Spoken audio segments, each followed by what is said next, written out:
Welcome to a new edition of the Neon Jazz Interview Series with organizer Ann Clark of the Oakhurst Neighborhood Association Jazz Night Series. They are presenting their 17th season of Oakhurst Jazz Nights in Decatur, Georgia, to support the community. Their goal is to stream live concerts while everybody is at home and being safe during COVID-19. She opened up about this new live jazz model and so much more. It's interesting. Have a listen. And the thing that's really interesting about this is that I've heard from a handful of musicians, and one namely from Kansas City, a bass player that said at one point he just pulled his bass out and started playing at a cul-de-sac, and he got applause, and he said he had never felt that sense of joy and enjoyment from something like that in like 10 years, and this is a guy that plays all the time. So the fact that neighborhoods are kind of the thrust of what you're doing is so big and so important. Yeah, and we're trying to support not just the musicians, but also where those musicians would have been playing maybe is in those restaurants where they got their start, you know? Yeah. So it's a nice thing to do, and it's great for the community that's stuck at home and can, kind of feel that live music. Without a doubt. So talk to me a little bit about, how your business model obviously changed, like with the world from probably about mid-March. Just kind of what you were doing before and how the change happened and kind of into like today, and then we can talk about the future. Yeah. Well, so Oakhurst Jazz Nights is an outdoor, we do it twice a year. It's an outdoor event that's rain or shine because we're able to use this, it's called the Solarium indoor space. So, and it's been going on for, I guess we're on our 17th year. So it's a well-known event outside. And, I spoke to the city when this coronavirus hit, and I was like, okay, what do I need to do? Where am I going? And the city wasn't sure. Nobody was sure. And I said, okay, so I started reaching out to musicians too. And also in Oakhurst, we have this thing called Porch Fest that goes on once a year with 200 bands literally on the front porch in a day. A bunch of front porches, I should say. 200 front porches, 200 bands. So we kind of got together and said, okay, let's figure out what we can do, what we need to do, and how to, navigate this.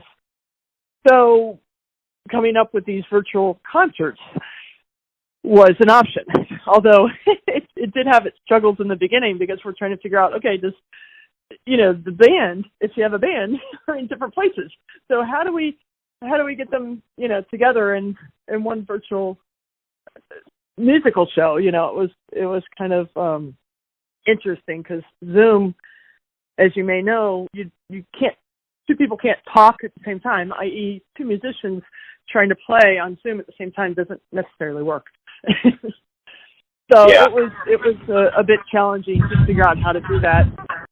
But the musicians were great, and each of the different musicians made accommodations, like you said, on their front porch, just playing by themselves or having a track behind them. In some cases, they did social distancing, like in a building in a church that allowed that. So there's just the musicians there, 3 or 4 of them. So it was a way to do that, and the community loved it. They were able to, and they're still loving it. I mean, we're still doing it. It's great. So, I guess, how does things change from here on out? What's the hope? From this point forward, what are you hoping happens?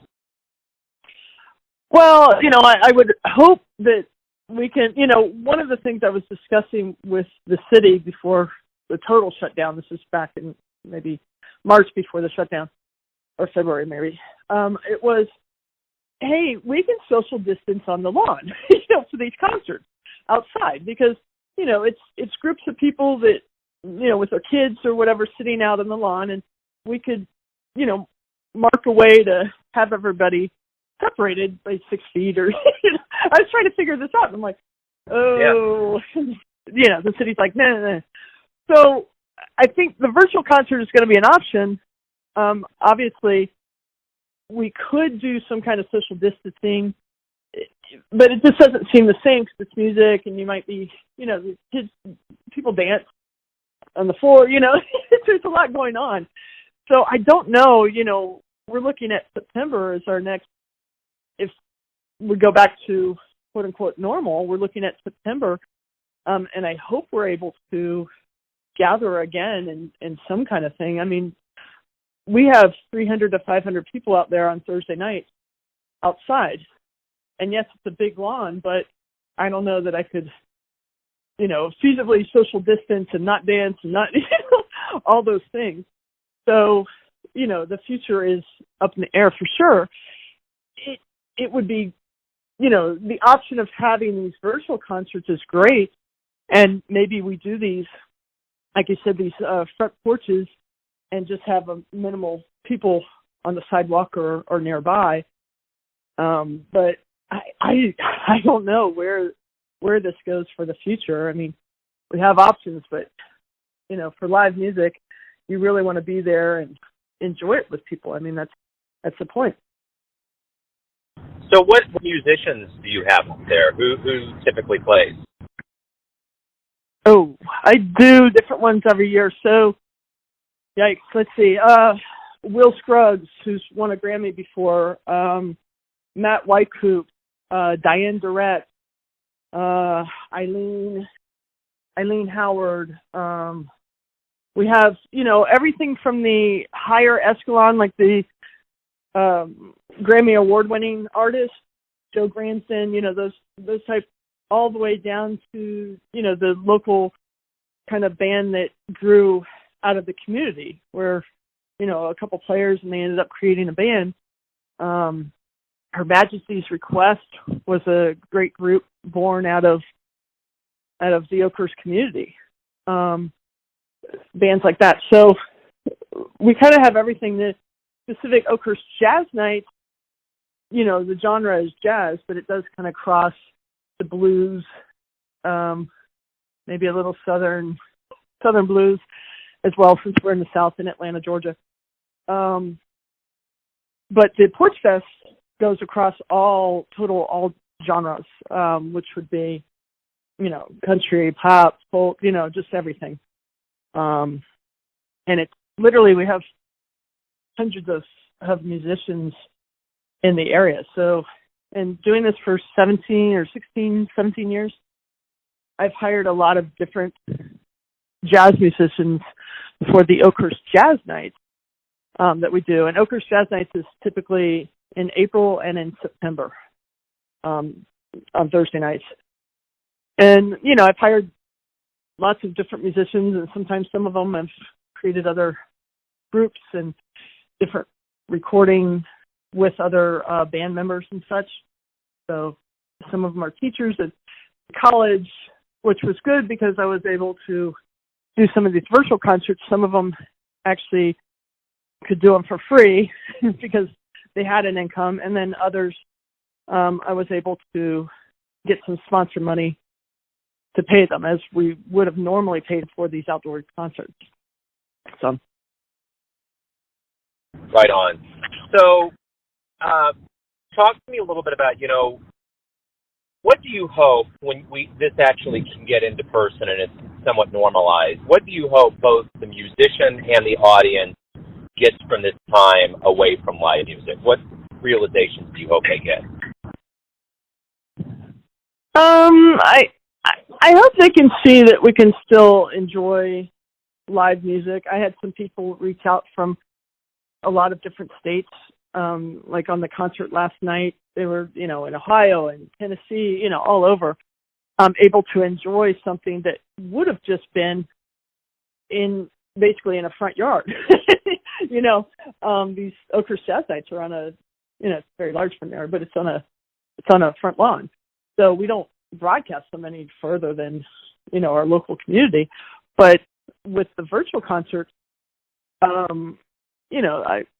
people are reaching out from California, Florida, Ohio, Tennessee, from all over. So it's an interesting thing to see that, oh, wow, these musicians have a little different exposure, and these people that are stuck at home in many different cities are able to be exposed to this type of live music and this type of genre, the different, jazz. It's great. Right on. Well, hey, Ann, thank you for taking some time out to talk with Neon Jazz today about this. This is a very interesting venture and a very surreal time in our jazz history, so I appreciate it. Thank you so much. Thanks for listening and tuning in to another Neon Jazz interview, where we give you a bit of insight into the finest people and organizations in Georgia, Kansas City, and spots all over the world, giving fans all that jazz. And thanks to Ann for her time, music, and stories. If you want to hear more interviews, go to Famous Interviews with Joe Domino in the iTunes Store. Visit Neon Jazz at youtube.com. And for everything Neon Jazz all the time, go to theneonjazz.blogspot.com. Until next time, enjoy the jazz, my friends.